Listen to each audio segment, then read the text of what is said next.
Well, the US is trying to shore up support for a ceasefire deal between Israel and Hamas, proposed by President Joe Biden last month. It is putting this latest draft to the UN Security Council. For more on this, let's go now to Gabriel Elizondo, who is at the United Nations headquarters in New York. And Gabe, do we have any idea of what is actually in this draft resolution? Yeah, we've seen the draft and we know exactly what's in it. This draft resolution, we are being told now, is going to go up for a vote in the Security Council around 19 or 20 GMT. That's 3 or 4 o'clock New York time, around that time frame when the Security Council convenes in the afternoon. Now, this U.S. draft resolution is just a little longer than a page long, and it really comes in 3 parts, if you will. Part 1 of this resolution calls for a ceasefire, immediate ceasefire, release of captives, particularly women, elderly, and wounded, in exchange for the release of some Palestinian prisoners held in Israel. It calls for the Palestinians to be allowed to return to their homes, including in the north, and calls for a ramp up of aid, including housing aid, for Palestinians that no longer have a home to go back to. After stage 1, this draft resolution by the U.S. calls for a permanent end to hostilities in exchange for the release of all the remaining captives and the full withdrawal of Israeli forces. And then the third stage is a multi-year reconstruction plan for Gaza. Now, the big question is, the first stage, it lays out 6 weeks for that first stage to be implemented. If it is not implemented within 6 weeks, they say that this will continue on, this plan will continue on as long as negotiations to implement stage 1 continue on as well. Now, we caught up with the U.S. Deputy Ambassador. He was here at the UN about an hour ago, and this is what he had to say about this draft resolution we expect to be voted on later on Monday. This proposal is the best opportunity we have right now to bring at least a temporary halt to this fighting, to be able to get more assistance in, get hostages released, and all the other things that are included in the proposal. So we want to work hard to get that done. And this proposal gives us the best opportunity to do that. Yes, there'll be differences of opinion on, which side wants this and which side wants that. But overall, this proposal, I think, is the best realistic opportunity. We want to put pressure on Hamas to accept this deal. So far, it hasn't accepted this deal. So that's why we want to have this resolution, because we think right now we're on the cusp of doing something very, very important. And so we want to see it done. And that's why we're working so hard to try to get everybody on board. Israel hasn't formally accepted it either, even though it's supposedly their... Israel's accepted the deal. It's Hamas. Hamas needs to accept this deal. Now, we don't want to speculate on what's going to happen with this vote later on Monday, but it's clear that Russia and China have expressed some concerns about previous language and previous drafts. They've said in the past that it should be an unconditional ceasefire, full stop, not tied to anything else. And that's been the opinion and the view of Russia and China and some other Security Council members as well, quite frankly. We did catch up with the Russian Deputy Ambassador. She was walking into a meeting here at the UN earlier this morning as well. We asked her, has her country reached a decision on this draft resolution? She said basically no comment. You can imagine that there's probably talks going back and forth between Moscow and New York, between the Russian mission as we speak. So we do not know how this vote will go, but clearly this will be a very important vote that we expect here at UN headquarters later on Monday. And certainly we will be keeping a very close eye on how that plays out. That is Gabriel Elizondo for us there in the UN. Thanks so much. Well, for more on this, we're going now to Thomas Pickering, who is a former US ambassador to the UN, Jordan and Israel. He joins us from Washington, D.C. Thank you very much for being with us, sir. First of all, you seem like the perfect person to talk to right now as we wait for this draft resolution to be put forward by the United States. Will this go the same way as we've seen the others go and be vetoed? How do you think it's going to play out? It's a great question, and thank you for having me on.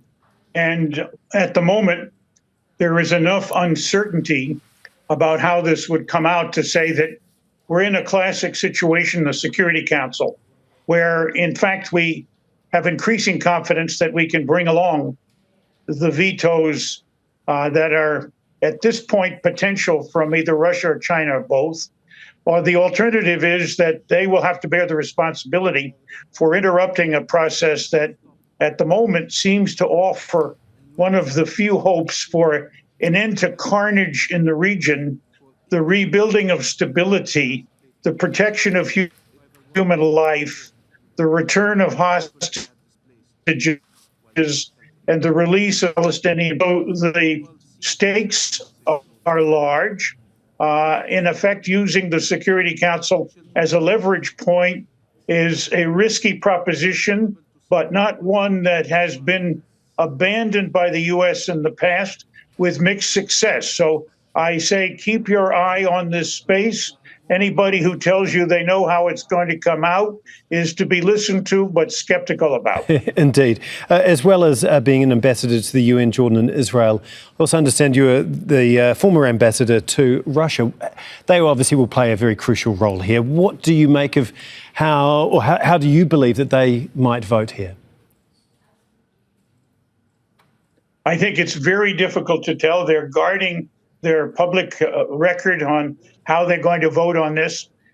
In the past, at good times in the Security Council, we wouldn't have taken a resolution to a vote without assurance that we would not face a veto. In bad times, which is certainly characteristic of what we have to do now between the U.S. and Russia for a whole host of reasons, it is hard to know, and I've sketched out for you how and in what way the Council might be used as a leveraging question in order to, in effect, separate Russia further from the international community, should they produce a veto at this particular stage, and cast the responsibility for the death and destruction and humanitarian danger that they might lead to, certainly on Moscow. I want to just turn now to the other big diplomatic move over the last few hours with the US Secretary of State Antony Blinken, who has just landed in Israel. We heard from him as he left Cairo.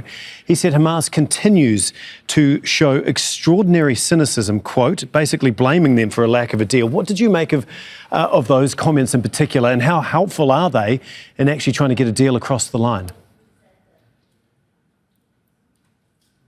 I think there was some hope that Egypt could play a more useful, forceful role in bringing Hamas along with Qatar, where Hamas resides in one form or another. Blinken, the secretary, has made it fairly clear that he did not reach a success in bringing Hamas along.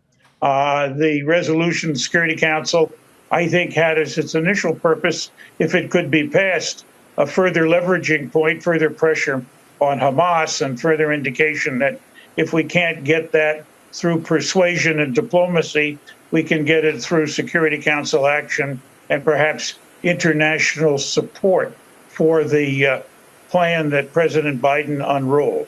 Yeah, just going back to the proposed vote at the UN Security Council later today, I mean, is it relevant at all?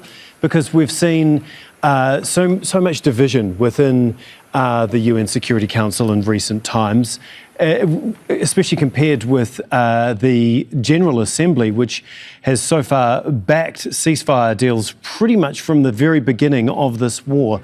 Is it relevant, this vote, in the next 4 or 5 hours? The simple answer to that question is General Assembly resolutions are kind of advisory. Security Council resolutions put together in a particular framework of the language are seen to be mandatory, and people who are members of the Security Council are obliged to accept them. Others believe everybody is obliged to accept them.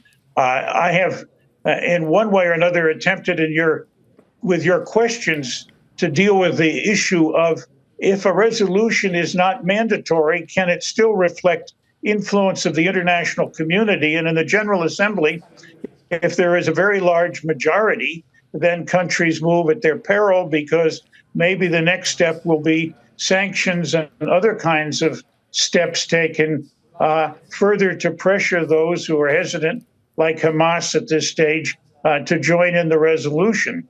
Hamas has a problem, of course. It wants a permanent ceasefire now. The proposal proposes in stage 2 something that moves very close in that direction, but it counts on a accurate completion in 6 weeks of stage 1 before you get there. So solving those differences has not been possible, obviously, in the negotiating framework, at least insofar as we can tell now. Whether they will be resolved before 3 or 4 o'clock this afternoon Eastern time is uncertain. But as I said, the U.S. has 2 options in pursuing a resolution. One, to get a mandatory resolution successfully and use that as a pressure point. The second is to get enough support, even if one or a number of the permanent members veto the resolution, both to shift the blame on those individuals, but also to use as much of the unanimity as they can to convince Hamas that it's time to go along. Like you say, we will be keeping a very close eye on how things unfold over the next 4 or 5 hours. That's Thomas Pickering, former US ambassador to the UN, Jordan, as well as Israel. Thanks so much. Make sure to subscribe to our channel to get the latest news from Al Jazeera.